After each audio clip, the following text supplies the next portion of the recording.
what kind of hardware and what kind of experiments we can do on the testbed.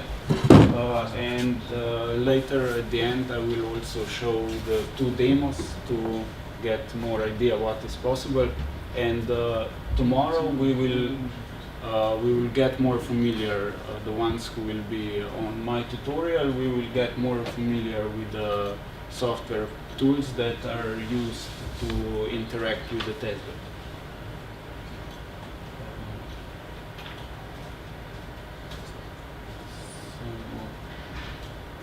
First, let's just get a basic idea of the testbed.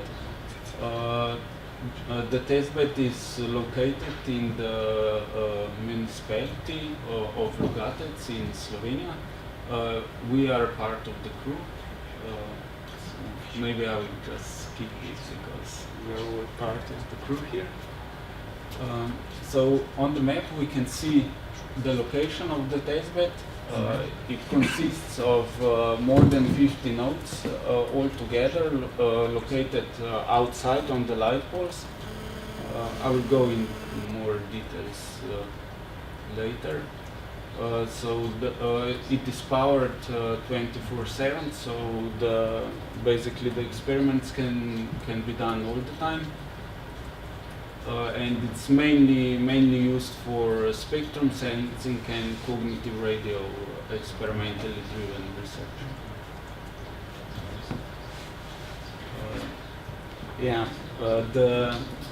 The main part of the testbed is the VESNA sensor node. The VESNA is abbreviation. It's also a Slovenian name. But it means versatile platform for sensor network applications. It has a modular design.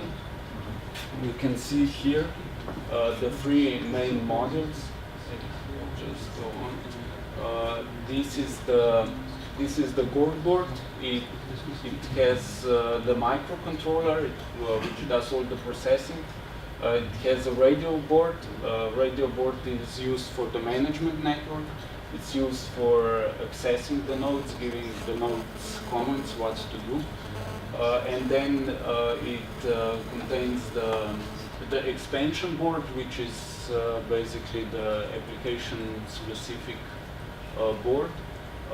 In this case of LOG-a-TEC testbed, is the expansion board is the ISM TV board, which I will go into details later. So this is the main part is the ISM TV expansion board, and it has some features that can be used.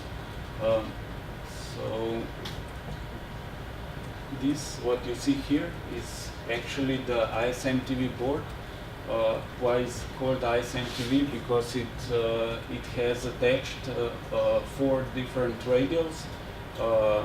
Free radios are used to transmit and receive in the ISM bands.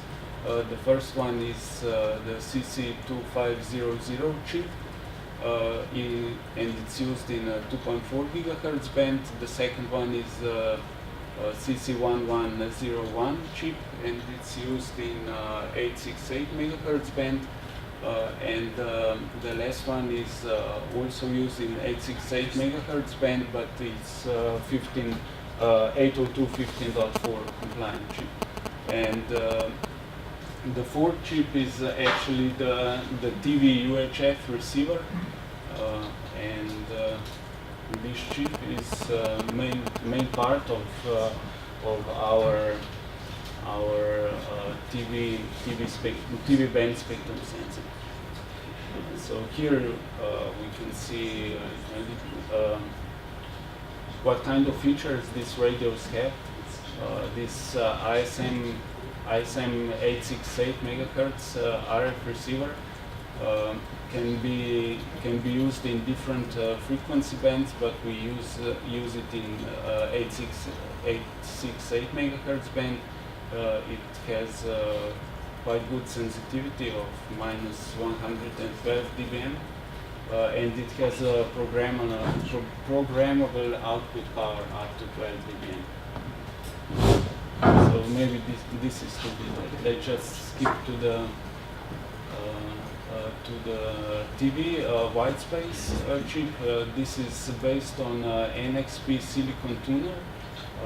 It's basically the tuner that you find in these USB dongles for watching digital TV, which the broadcasters broadcast. It has an analog amplifier, and the RF input range is between 420 and 870 megahertz. So it's used for watching TV. So this is more about, and this is the 15.4, as I already mentioned, chip that we use also for communication, not only spectrum sending. Okay, how the nodes are assembled. This is how the nodes are assembled. I already mentioned we have ISM TV expansion board attached to the core board with a main microcontroller. It's ARM Cortex-M3. And the radio board, which is based on Atmel Zigbee modules. And we put this on a box and attach them on the light poles in the two clusters. One cluster is in the center of this municipality of LOG-a-TEC, and the other cluster is located in the industrial zone of LOG-a-TEC. And the different colors represent different capabilities. Not all the nodes are capable of everything, so we use different colors. So the green are UHF sensors, and blue are 868 megahertz sensors, red are 2.4 gigahertz sensors, and that's mostly.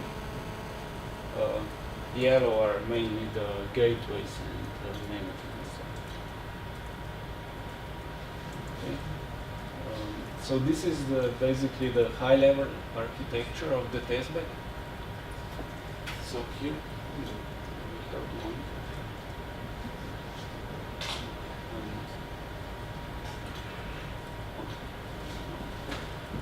So up there we see the nodes.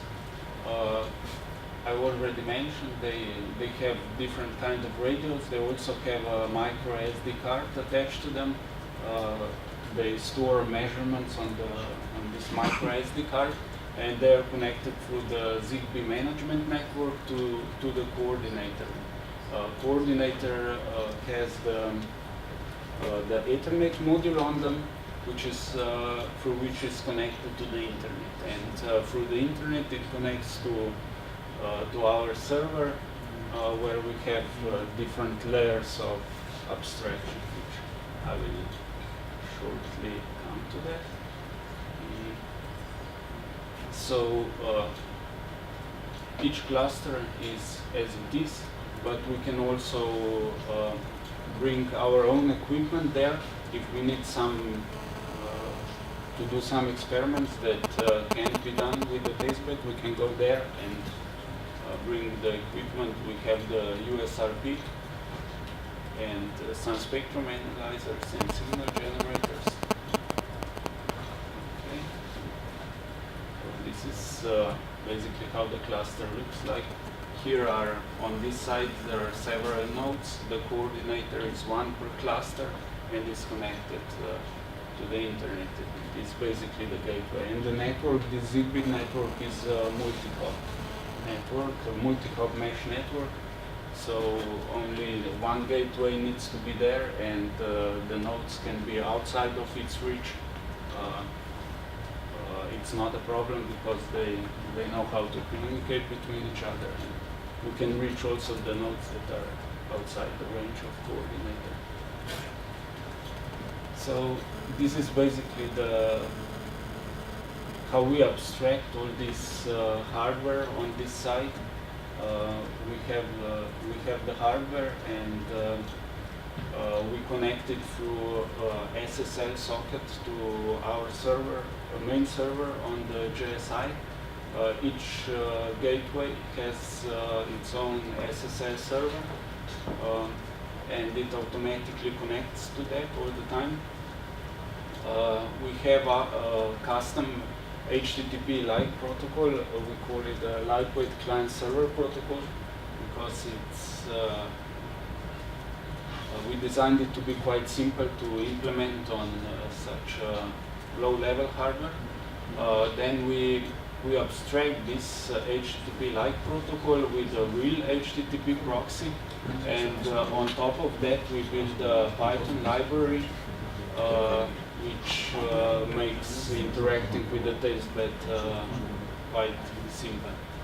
And we will use this Python library tomorrow in the in-depth tutorial. So on top of that, we also have a web GUI, which is basically a JavaScript GUI based on Google Maps, and quite a lot of customizations to Google Maps. Then we have a GHz tool, which we use for propagation calculations, so we can simulate. We can set one node as transmitter and other nodes as receivers, and then we calculate this based on the propagation models, which also include the terrain and buildings and everything. So we can first calculate this, get the results, and then do the same thing on the real testbed. So it can be used also for verification of or benchmarking of the propagation model. Okay.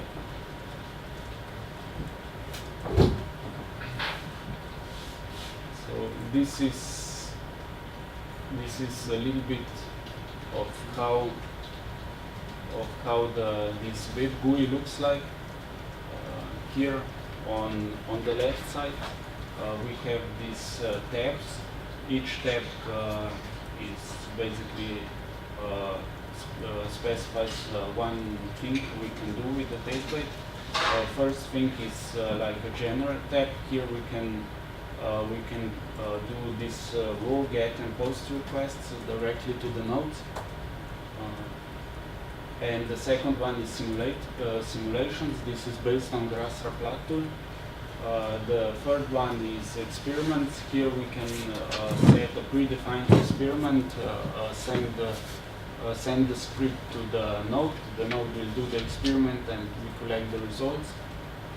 And the last one is reprogram. So we can also remotely reprogram the nodes. We can flash them with new firmware. And here you can easily just select the binary image from the computer and send it in chunks to the node. And the node first stores it to the SD card, and then when it's resetted, it will boot from that place of the SD card which is specified.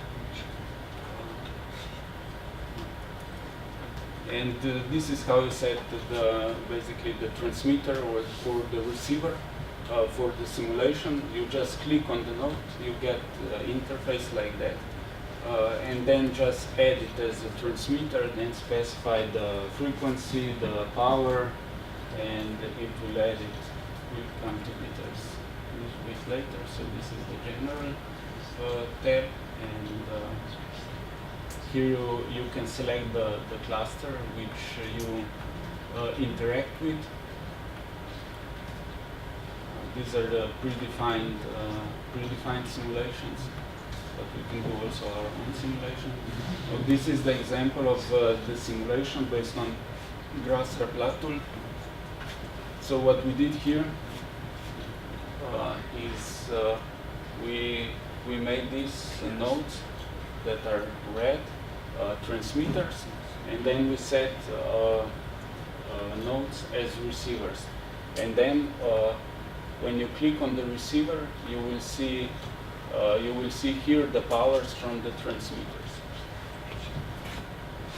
So that's one thing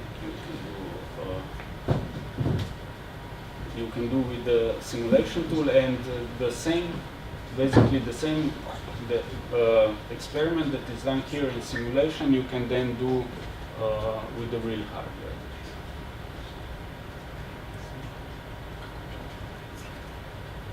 Okay, this is how you select a predefined experiment, but this is mainly for the demo purposes. Everything more complicated experiments are done using this Python abstraction library. We'll see a little bit today on one demo and more tomorrow. So what can LOG-a-TEC offer to experimenters? So as I already mentioned, this is a realistic outdoor environment where the experiments can be done in 2 different clusters. For signal transmitting equipment, we offer 11 remotely reprogrammable nodes on the street lights. So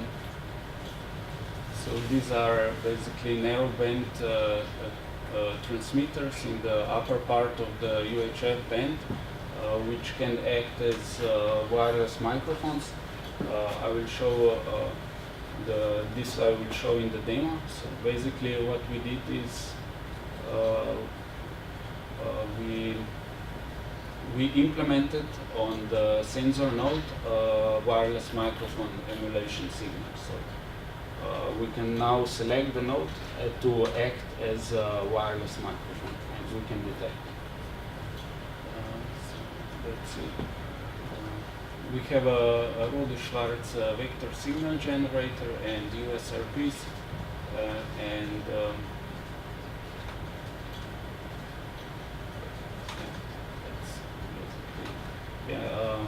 what it says here. Here is basically the DVB-T transmitter in LOG-a-TEC. We can sense that, and that's basically a primary. I will also show some more about that. And for sensing equipment, we can use 19 remotely reprogrammable nodes on streetlights, 8 wideband energy detectors, and 11 narrowband receivers. Again, Rode-Schwarz spectrum analyzer and USRPs are also can be used as sensing equipment. So we offer. We also offer VESNA spectrum sensing software, quite a lot of software that has been developed. We have a batch of pre-prepared spectrum sensing profiles. So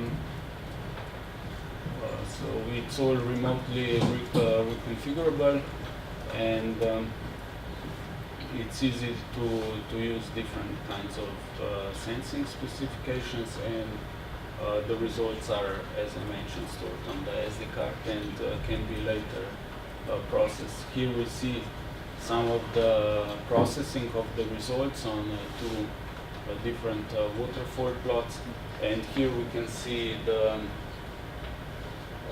basically this is the Slovenian national DVB-T broadcaster. Is basically only one band, which is a multiplex on 562 megahertz. So this is what you see.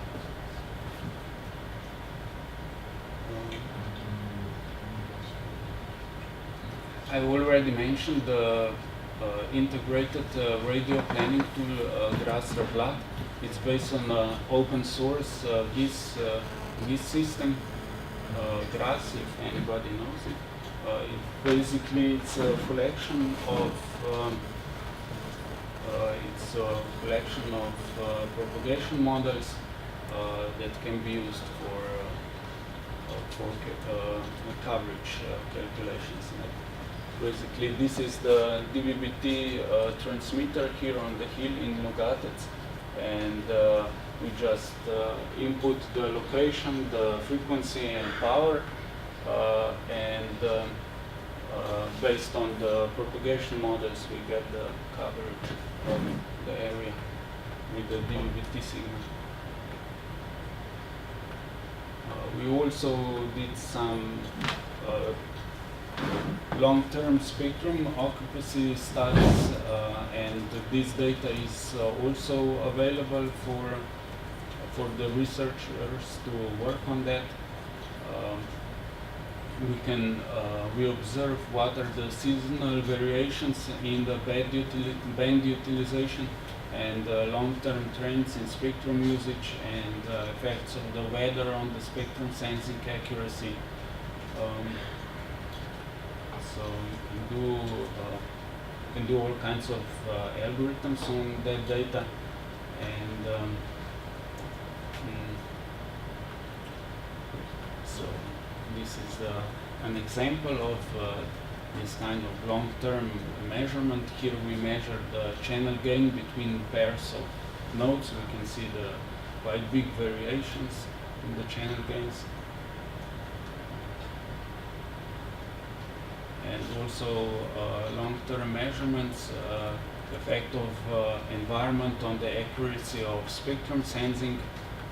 This is long-term measurement. It was done from November 2012 to April 13. And it measures the 12 radio links in LOG-a-TEC industrial zone testbed.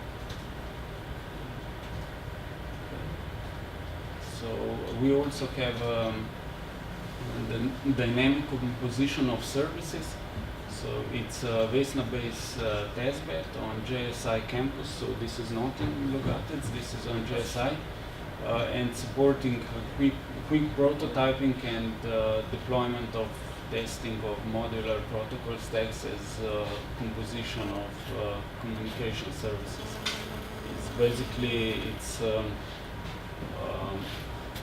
it's a tool that helps you prototype protocol stacks, and it's based on VESNA. We have a modular library. It's based on Contiki rhyme stack, but it's redesigned to be more composable, so you can join different parts of the rhyme stack. You can also take some stuff or don't take some stuff, it's all connected together with the declarative language based on RDF, and enables machine-supported composing and automatic validation of protocol stack. It also includes web-based basically development environment.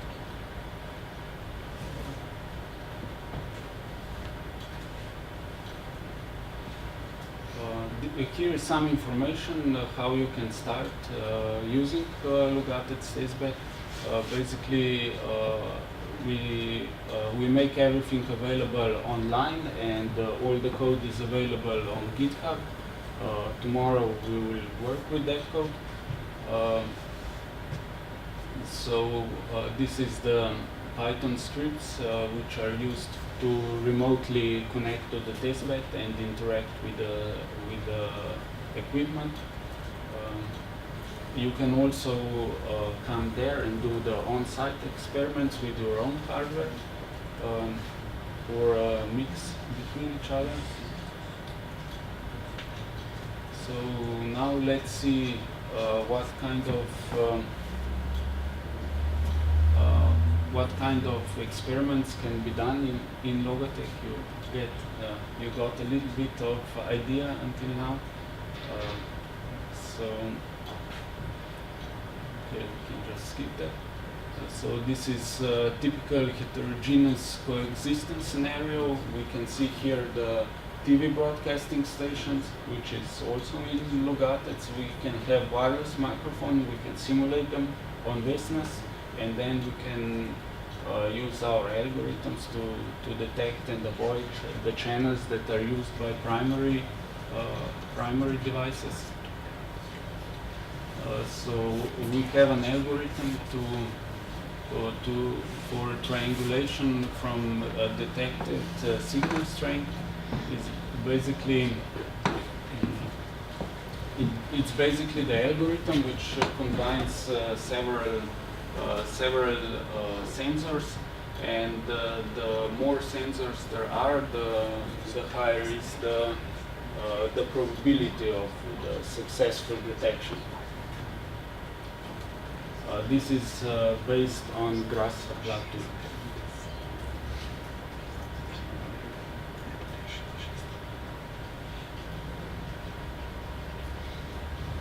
So here we also see again two pictures.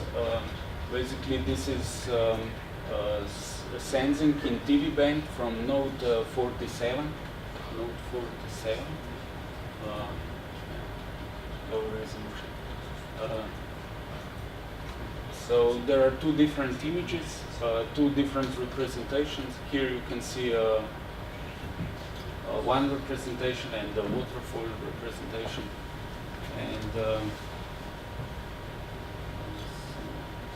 let's just move on.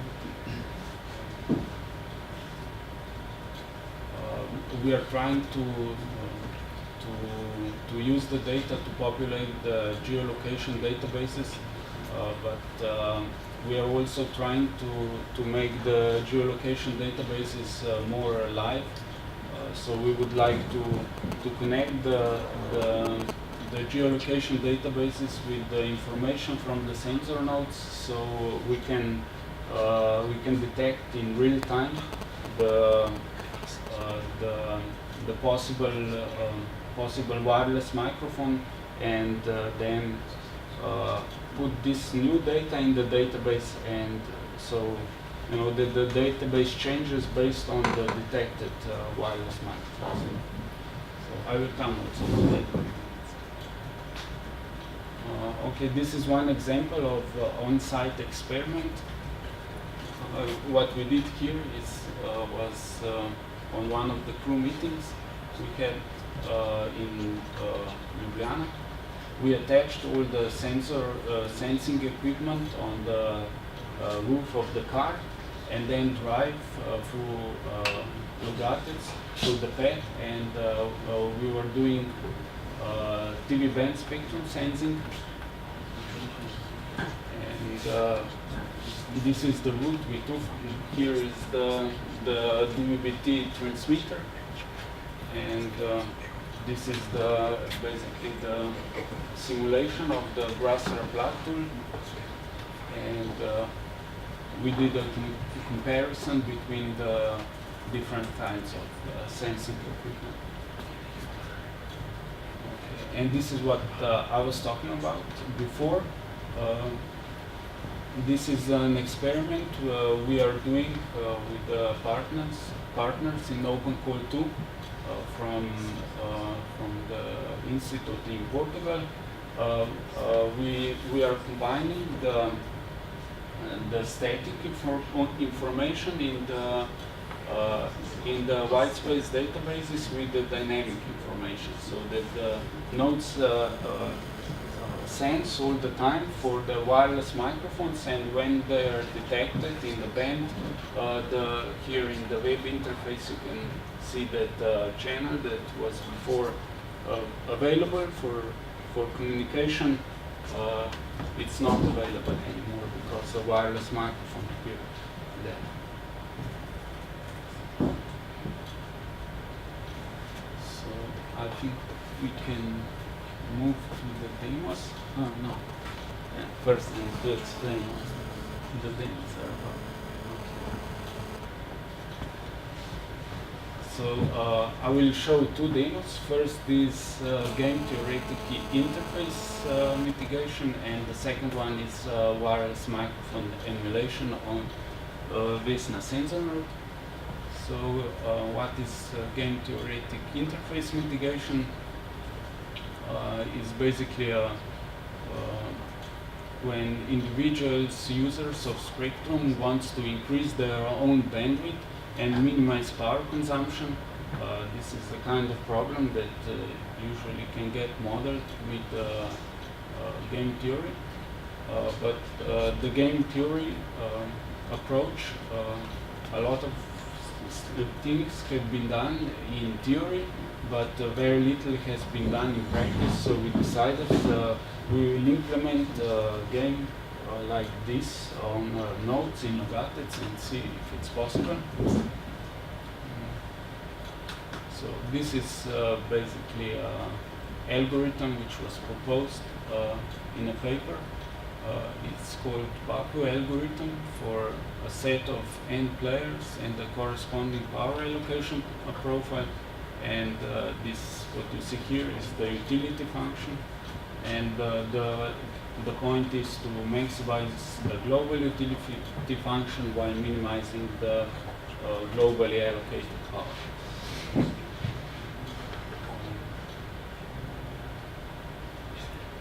Okay, so if we want this to work, we need to reach the equilibrium, and basically the rules are very strict. So maybe today this won't work. I will explain why when we come to that. So we chose 4 nodes in the industrial zone here. You can see them. It's basically to make this converge, this cross gain has to be much lower than this direct gain. And this was basically the only topology that we find on our testbed that converged. But now the node 17 broke down, and currently we don't know why. Maybe it's just bugs or something else. So currently we don't have a topology where this would converge. We'll try. So again, the conditions are very strict. So first we need to do channel. We need to measure channel gains between pairs of nodes, and then we use the Kalman predictor to somehow predict the gain. And this way we will see. So yeah, okay. This is about the game theory demo. I will now try to run it. We'll see. Yeah.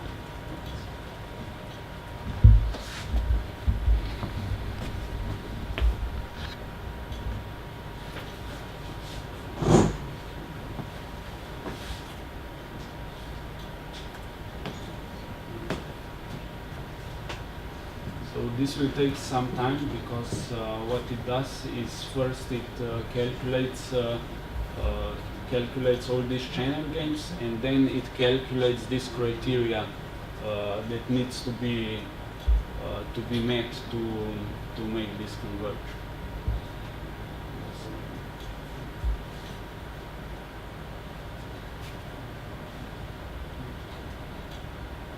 Maybe we can just go on with the second demo, which I will show later.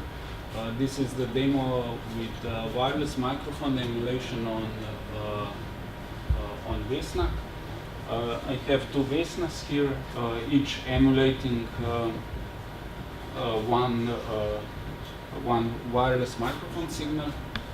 And so we all know that wireless microphones are primary users, and the secondary users need spectrum sensing to determine when to avoid wireless microphones, and we want this ability to reproduce wireless microphones signal on VESNAs. So this is the IEEE wireless microphone simulation method. It's proposed three reference signals. One reference signal is silent speaker and soft speaker, and the third one is loudspeaker. I will show here a loudspeaker.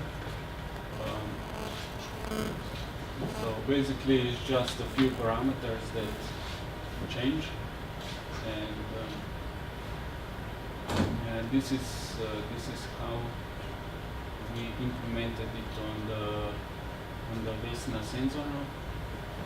Yeah. So unfortunately, this set of nodes, which we'll see here on this picture, because node 17 is currently unavailable, I chose nodes here, here, 2 here, and 2 here. And in this topology, unfortunately, the condition is not met, and it won't converge. So that's about the gamekeeper demo. And then back. We can skip this and just go to the demo.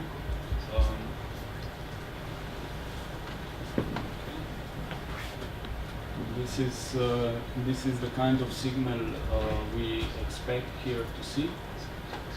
It's basically just sinusoidal signal modulated, FM modulated, and here on the VESNA, and then sent to the USRP, which is the demodulator. And here we can make this smaller. So this is the simulated signal, and this is the real signal from VESNA. And since it's sinus, we should be able to hear an annoying beep.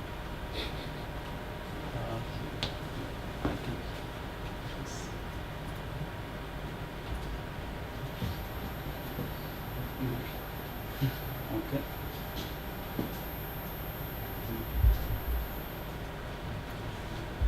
And that's the first demo.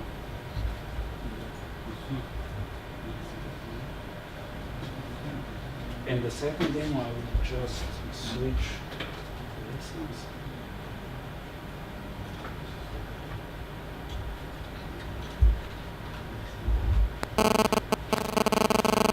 The second demo is if we can have a sinus signal, we can also have some kind of modulation, and what we get is music. With the hardware limitations, it's not